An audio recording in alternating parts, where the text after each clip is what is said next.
Hello all, it's Gena Korea. When my awareness is in my body, I cannot be pushed around. When I drop that awareness, I can be smashed against the wall. That's what I learned in a sensing hands Tai Chi encounter that I told about in the last video, Mind in Elbow. I took that experience and I went to the prison where I've been volunteering for a long time. And I told the inmates the story of how I learned that. And then we worked with it in a listening practice. We did a lot of work on listening in the prison. It was a vital part of the focusing that the inmates and I did together. So I said, let's do 2 rounds of listening in a circle. So one inmate would tell a story or say anything he wanted to, and the inmate next to him would listen without saying anything, just listen. In the first round, he would listen with absence. That is, his awareness would not be there. He would not be with the storyteller. He would be thinking about what he was going to do after our gathering, or mulling over a grudge he had against somebody, or in any way, he was not there. He was not with the person who was telling the story. So we did 1 round of that. After the listener would then tell the story, and we would go all the way around. After we had done that round of absent listening, I asked the men how they experienced it. And one man said, it was like being listened to the way my lawyer listens to me. He doesn't hear me. He's not there. It's the way the judge listens to me. It doesn't really matter what I say. He's not hearing me.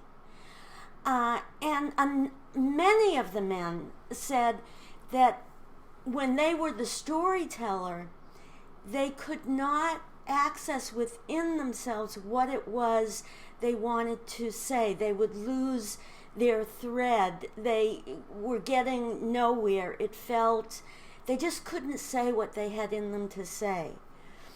And I think most of us, I'm sure all of us, have had the experience of speaking with someone who is not there.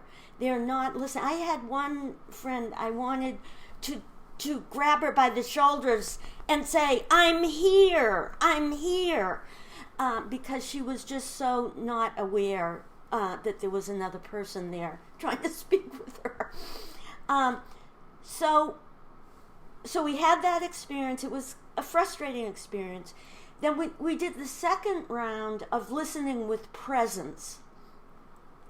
And with presence meaning we were there, we were aware, we made a decision to be on the side of the speaker. We were not judging that speaker in any way. We were listening with interested curiosity and with compassion. And we were really creating a space into which someone could speak. So we did a round of this listening, and it was remarkable. The air in the room changed, because when the first speaker could speak and really be heard, that there was a presence that was receiving what he had to say, he was then safe enough to go to a deeper level within himself and often bring forth something he didn't know he had to say.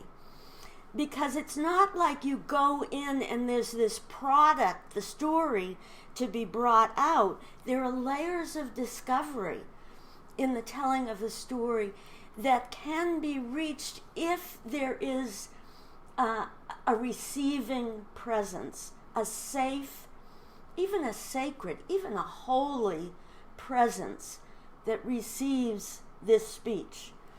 So when one person was able to go down to that deeper level within himself, that opened up space for the next speaker to do the same, to be really authentic, there was an atmosphere of holy listening, I would call it, sacred listening. So the next person could go to a place authentic. The power kept building as we went around the circle, and as each person was able to go to an authentic place in themselves. We experience the power of awareness, the power of presence. It changes things. It is not an empty thing, listening. Often we give value to what we see as an active role, speaking, and listening is just like nothing at all. But listening enables speech. I'm going to say more about this another time, but in the meantime, please follow or subscribe, and I will see you in the next video.